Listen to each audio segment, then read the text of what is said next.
আজকের প্রথম খবরটা হলো বিয়ের আগের রাতে রহস্যজনক মৃত্যু বরের। চাঞ্চল্য, বিয়ের আনন্দ বিষাদে পরিণত হলো। আনন্দের বদলে মাতম শুরু হয়ে বিয়ে বাড়িতে। বিয়ের দিনই বাড়িতে পৌঁছে বরের নিথর দেহ। ঘটনাটি করিমগঞ্জ জেলার বাদে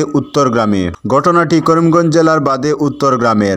রবিবার ছিল বিয়ের দিন। ঠিক আগের রাতে গলায় ফাঁস লাগিয়ে আত্মঘাতী হলেন বর তথা যুবক। ঘটনাটি ঘটেছে শনিবার রাত 9টা নাগাদ। বাদে উত্তর গ্রামের আজিজুল বাড়ির ছেলে আজহার উদ্দিনের বিয়ে মহাকলের এক পাত্রীর সঙ্গে ঠিক হয়েছিল। সমস্ত প্রস্তুতি সম্পন্ন। বাড়ির সবাই আনন্দে মশগুল ছিলেন। শনিবার রাতে তিনিও সবার সঙ্গে কথাবার্তা গল্পগুজব করেছিলেন। মেহেন্দি লাগানো নিয়েও কথা হয়েছিল। এরপর তিনি তার কুটায় চলে যান এবং দরজাও বন্ধ করে দেন। কিছু সময় তার কোনো সাড়া না পেয়ে পরিবারের লোকজন ডাকাডাকি শুরু করেন, কিন্তু তিনি কোনো সাড়া দিচ্ছিলেন না। এরপর পরিবারের লোকেরা ওই কুটার দরজা ভেঙে দেখেন আজহার উদ্দিন সিলিং ফ্যানের সঙ্গে সারি বেঁধে গলায় ফাঁস দিয়ে ঝুলে রয়েছে। তড়িঘড়ি তারা সারি কেটে তাকে নামিয়ে নিয়ে যান শ্রীগৌরী হাসপাতালে। চিকিৎসক তাকে মৃত বলে ঘোষণা করেন। এরপর মৃতদেহ নিয়ে চলে যান বদরপুর থানায়। পুলিশ প্রাথমিক তদন্তের পর মৃতদেহ ময়নাতদন্তের জন্য পাঠিয়ে দেয় করিমগঞ্জ সিভিল হাসপাতালের মর্গে। ময়নাতদন্তের পর রবিবার মৃতদেহ বাদে উত্তর গ্রামে তার নিজ বাড়িতে নিয়ে আসা হয়। এই ঘটনায় বাদে উত্তর গ্রামে চাঞ্চল্য সৃষ্টি হয়। পুলিশ ঘটনার রহস্য উদ্ঘাটনের জন্য তদন্ত চালিয়ে যাচ্ছে। এই ঘটনায় এলাকায় শোকের ছায়া নেমে এসেছে।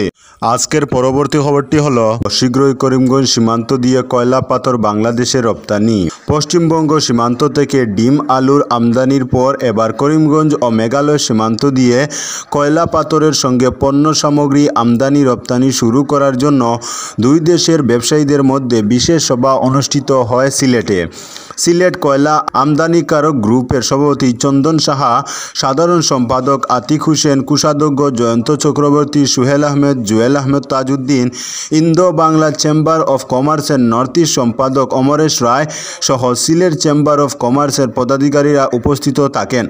আলোচনায় সুতারহান্দি দিয়ে আগের মতো কয়লা পাথর ও অন্যান্য খাদ্য ও পণ্য সামগ্রী আমদানি করা সহ আধিকারিক পর্যায়ে বিস্তার আলোচনা হয় এবং ইতিবাচক সাড়া জাগে।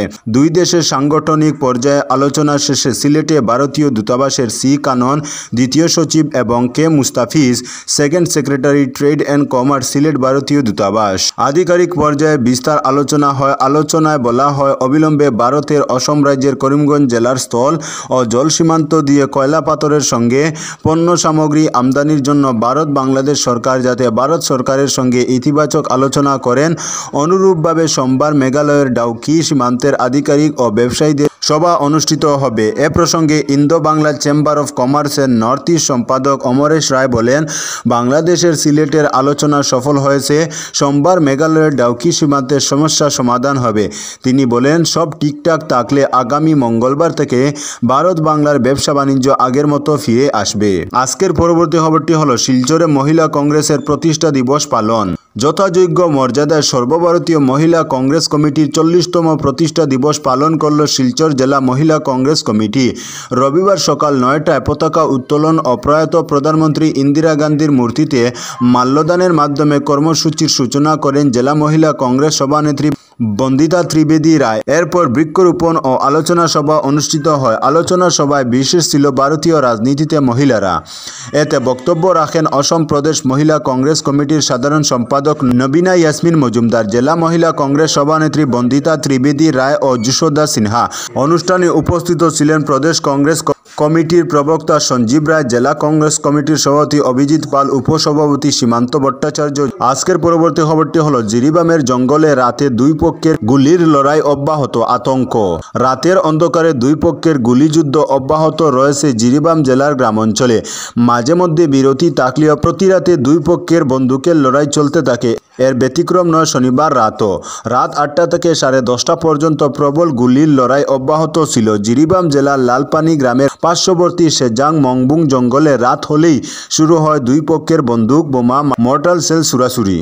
প্রতিনিয়ত গুলির লড়াইয়ে প্রতিবেশী বসতি এলাকায় মানুষ আতঙ্কিত হয়ে পড়েছেন। দীর্ঘদিন থেকে অনেকেই দিনে বাড়িতে থাকলেও রাতে আশ্রয় নেন নিরাপদ দূরত্বে। এভাবেই চলছে অনেক পরিবারের জীবনযাপন। শনিবার রাতে গুলির লড়াই মাত্রা ছাড়িয়ে গেছে। বহু গুলি বসতি এলাকায় এসে পড়েছে বলে জানা যায়। এমনকি মর্টার সেল পর্যন্ত বসতি এলাকার পাশে পড়েছে।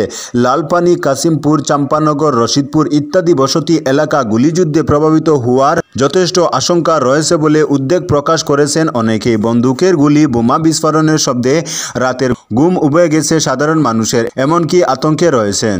আজকের পরবর্তী খবরটি হলো পদত্যাগের ঘোষণা কেজরিওয়ালের। আবগারি দুর্নীতি মামলায় জামিন পেয়ে জেল মুক্তি ঘটেছে দিল্লির মুখ্যমন্ত্রী অরবিন্দ কেজরিওয়ালের। জেল থেকে ছাড়া পাওয়ার পর রবিবার প্রথম জনসভা ছিল আপ সুপ্রিমোর। সেখান থেকেই নিজের পদত্যাগের ঘোষণা করে দিলেন তিনি। বড়সড় সিদ্ধান্ত নিয়ে কেজরিওয়াল জানালেন, দুদিন পরেই আমি মুখ্যমন্ত্রী পদ থেকে ইস্তিফা দেব। আইন আদালতের রায়ে আমি ছাড়া পেয়েছি। এবার মানুষের রায় দেওয়ার সময়। মানুষ আমার পক্ষে রায় দিলে আমি আবার ফিরে আসব। জেল মুক্তির পর কেজরিওয়ালের এই বড়সড় সিদ্ধান্ত নাটকীয় মোড় নিয়েছে দিল্লির রাজনীতিতে। কেজরিওয়াল এদিন আম জনতার কোর্টে বল টেলে দিয়ে প্রশ্ন করেছেন, আপনারাই নির্বাচন করবেন কেজরিওয়াল দোষী নাকি নির্দোষ। যদি আমি নির্দোষ হয়ে থাকি তাহলে আমাকেই ফের নির্বাচিত করুন। উল্লেখ্য, চলতি বছরের মার্চ মাসে আবগারি দুর্নীতি মামলায় গ্রেফতার হয়েছিলেন অরবিন্দ কেজরিওয়াল। তার বিরুদ্ধে মামলা দায়ের করেছিল ইডি এবং সিবিআই।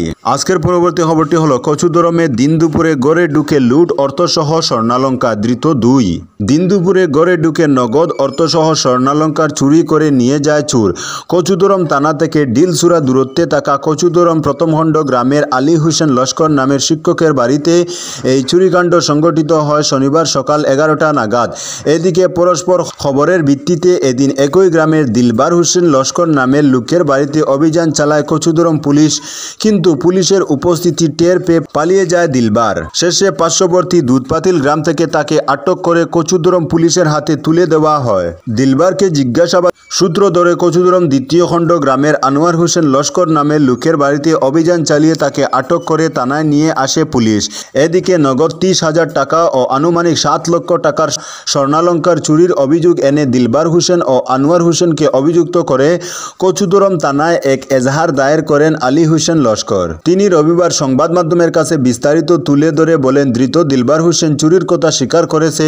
সে আনোয়ার হোসেনের কাছে চুরির সামগ্রী দিয়েছে বলে পুলিশকে জানায়, কিন্তু তারপরও সামগ্রী উদ্ধার করতে পারেনি পুলিশ। তিনি তদন্তে খামতি রয়েছে বলে সন্দেহ প্রকাশ করেন। এদিকে ধৃতদের রবিবার আদালতে তুলে 5 দিনের জন্য রিমান্ডে আনার আবেদন করা হয়েছে বলে জানান কচুদরম থানার ওসি খনেন্দ্রনাথ। আজকের পরবর্তী খবরটি হলো হরিয়ানা এবং জম্মু ও কাশ্মীরে নির্বাচনী প্রচার শুরু মোদির। হরিয়ানা এবং জম্মু ও কাশ্মীরে নির্বাচনী প্রচার শুরু করে দিলেন প্রধানমন্ত্রী নরেন্দ্র মোদী। শনিবার একই দিনে কাশ্মীরের ডুডা এবং হরিয়ানার কুরুক্ষেত্র জনসভায় ভাষণ দিলেন তিনি। দুই রাজ্যেই ভোট বৈতরণী পার করাতে মোদীর ভাবমূর্তি ই ভরসা বিজেপির। তো বন্ধুরা, আজকের জন্য এতটুকু। পরবর্তী কোনো নতুন ভিডিওতে দেখা হবে, তখন অবধি ধন্যবাদ।